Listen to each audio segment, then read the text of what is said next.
y del poder en Colombia, lo cual significa condenarnos a la premodernidad, lo cual en una sociedad en el siglo XXI representa literalmente un suicidio social que se salda a partir de la violencia.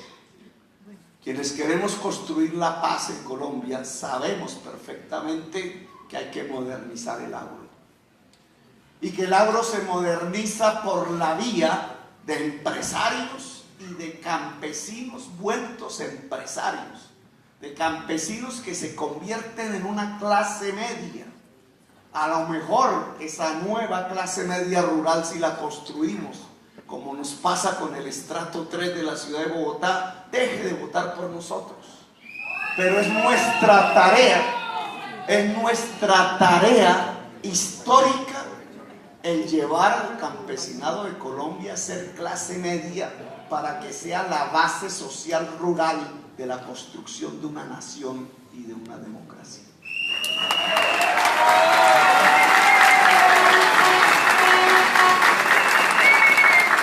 Y eso se hace con una tarea que hace un siglo los liberales y los empresarios de Colombia debieron haber hecho: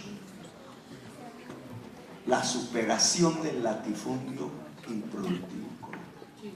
Por eso es una tarea que planteamos en el año 2018, porque al no haberse hecho en el país no significa que podamos pasarnos por la faja esa tarea de la historia de una sociedad. No se puede pasar por la faja. Si se quiere construir una democracia de verdad, un proceso de industrialización de verdad y la paz, tenemos que superar ese anclaje anacrónico en nuestra economía que se llama el latifundio improductivo y que ocupa cerca de 10 millones de hectáreas de las 15 millones de hectáreas de tierras fértiles que tenemos.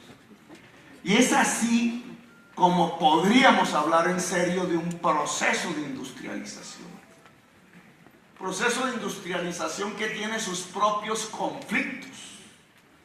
El conflicto ambiental, por ejemplo, que hemos puesto como una discusión social, la necesidad de construir transformación de productos con energías limpias, de superar la economía extractivista. Ningún país del mundo se ha podido desarrollar a partir de extraer cosas del subsuelo que no produjo el ser humano. Todo país se desarrolla sobre la base de un principio general, y es que la riqueza nace del trabajo, o como decía la Biblia, para aquellos que me llaman ateo, que el pan se consigue con el sudor de la frente. Amén.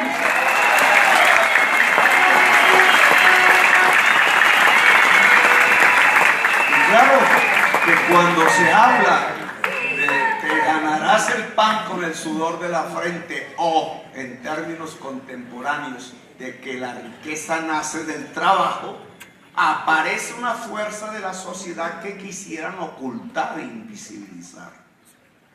No aparece en el discurso de la contraparte el trabajador, la trabajadora, que son millones en Colombia. El trabajo en Colombia. Se nos vende un discurso populista para empresarios que no han leído o no han conocido del mundo. Empresarios que pertenecen al estrato 3, a propósito. Porque en la medida en que el capitalismo en Colombia no tiene poder político, los capitalistas de Colombia son empresarios de casa, de garaje, acosados por mafias, por los impuestos, por los costos de producción, por la importación, por el contrabando, terminan naufragando sin poder siquiera manejar el Estado. El Estado le pertenece a otros. El Estado en Colombia hoy le pertenece, en su rama ejecutiva y legislativa, a un mundo de latifundistas y de 5 grandes magnates que se han apropiado, gracias al Estado, de la mayor parte de la riqueza nacional. El mundo del empresariado es un mundo de estrato 3. Y su verdadero defensor resultamos ser nosotros. Ya está. Defensor, cuando hablamos que el TLC mata a la industria nacional, no son la contraparte la que dice esto, somos nosotros. Somos nosotros los que salimos a defender al productor de calzado del barrio Restrepo de Bogotá. No fue.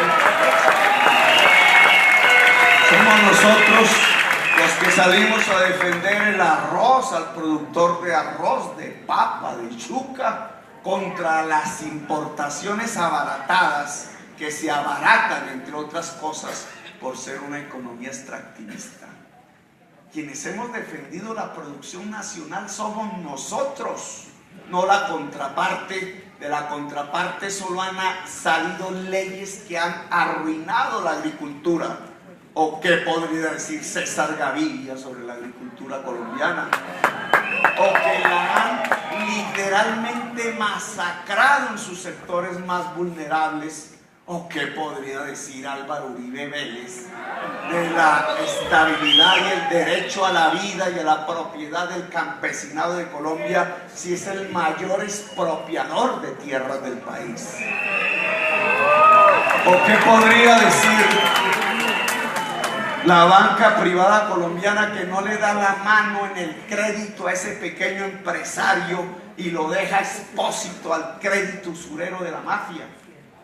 De ellos es que han salido las principales políticas de destrucción de la producción en Colombia. ¿O qué decir de algo más general, pero muchísimo más estratégico?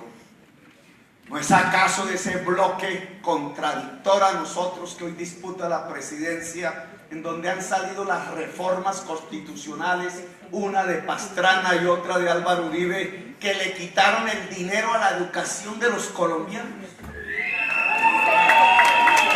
¿Y acaso el que se lea 3 páginas de cualquier economista neoliberal o keynesiano o progresista del mundo no se da cuenta que ahí hay un común denominador? Y es que en cualquiera de las visiones económicas la educación es básica para la producción. Entonces, ¿cómo se puede llamar? ¿Cómo se podría llamar a unos políticos como Andrés Pastrana y Álvaro Uribe Vélez, que decidieron premeditadamente, el uno para salvar banqueros usureros y el otro para invertir recursos públicos en la guerra, su política de achicarle los recursos a la educación pública en Colombia? ¿Es acaso, y habría que preguntar a la sociedad que vota por ellos, es el mejor camino para lograr defender a los hijos de esos mismos votantes que pretenden ponernos como presidente una persona que no piensa por sí mismo, sino que repite los discursos de memoria del candidato Duque?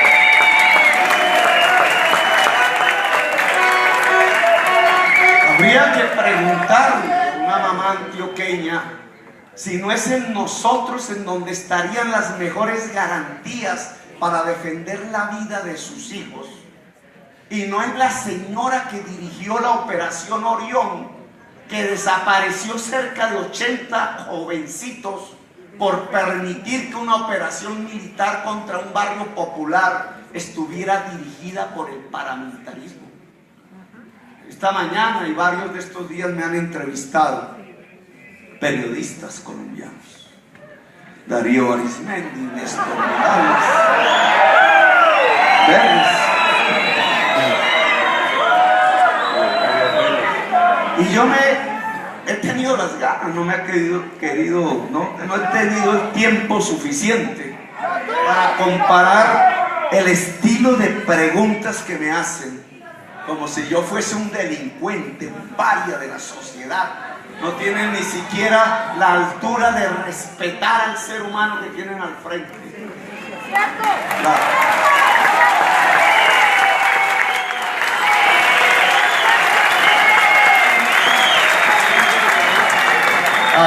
Iba a ganar Gustavo Petro. Iba a ganar Gustavo Petro. Darle el desespero que ya tiene. El desespero de ver surgir en las encuestas el candidato de los sectores populares y juveniles de Colombia iba saltando del 10% de pronto al 15%. Iban diciendo, ese es el techo, ese es el techo. Por favor, que sea ese el techo. Y de pronto el 20%, y de pronto el 25%, y de pronto las encuestas dicen que el 40%.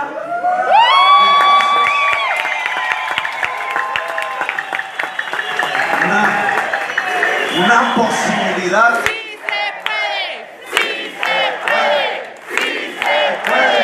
¡Sí se puede! ¡Sí se puede! ¡Sí se puede! ¡Sí se puede!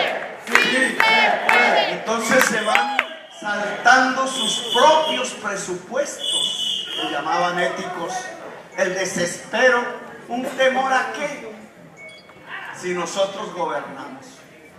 Un temor simplemente a que los que nunca han gobernado Colombia puedan acceder al poder, puedan gobernar con ellos, porque ellos tienen poderes fácticos que nosotros no les vamos a quitar.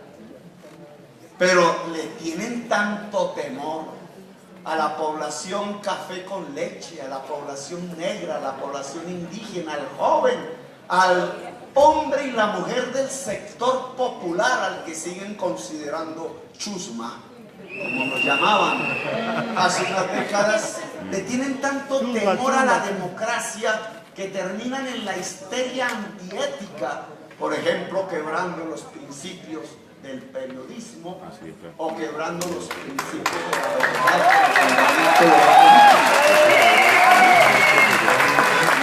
porque a mí sí me hubiera gustado mirar si alguna vez de esas que han entrevistado a Marta Lucía Ramírez le han preguntado cuál fue su responsabilidad como ministra de Defensa en un delito de lesa humanidad que fue la desaparición de decenas de jóvenes y la muerte de decenas de jóvenes en la invasión militar a la comuna 13 de Medellín. Señor.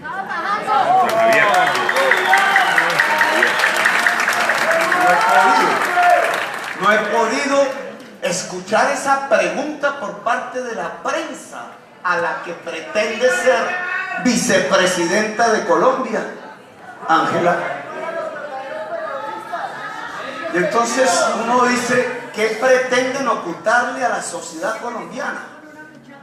Que la política de seguridad va a ser una repetición del genocidio, que de nada sirvió la denuncia sobre los falsos positivos, que de nada sirvió la denuncia sobre la parapolítica, que de nada sirvió la denuncia sobre Reficar y Odebrecht a escala mundial, que de nada sirvió la denuncia sobre la magnitud del desplazamiento violento de Colombia, porque los principales medios de comunicación piensan que antes de conceder en el poder la posibilidad de construir un país moderno de libertades y de decisión en manos de la gente, incluida la gente excluida de siempre, es preferible entregarle el poder y el Estado a quienes son responsables del genocidio en Colombia. Ah, triste prensa la que nos ha tocado vivir. Sí. ¿Nos parece similar? ¿Nos parece similar a aquella que atacaba a Jorge Eliezer Gaitán y lo señalaba de comunista? Jorge Eliezer Gaitán alcanzó en su última elección el 25% del electorado nacional. Dividido entonces el Partido Liberal. Ganó el fascismo, que no el Partido Conservador. Ganó el fascismo en Colombia, y por eso la revolución en marcha de López Pumarejo la hundieron en sangre. la posibilidad de la construcción democrática de Colombia la hundieron en violencia.